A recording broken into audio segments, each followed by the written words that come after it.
Alrighty, so for our first example, we're going to find the Laplace transform of the function 1.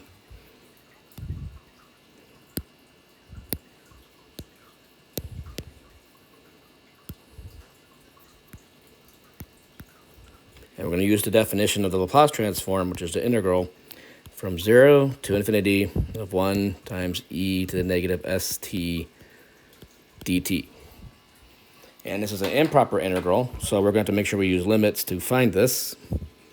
So this is going to be just doing a simple substitution, negative 1 over s e to negative st from 0 to infinity.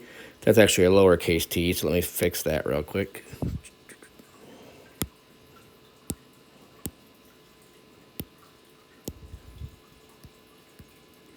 Okay, and then from there, it turns into a limit, of course.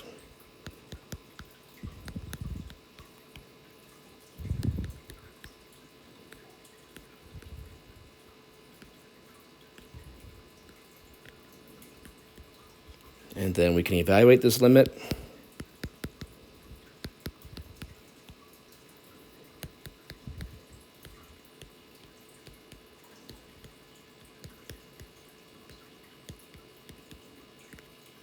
Now, this limit doesn't necessarily have to be 0, but if s is positive, then it will go to 0.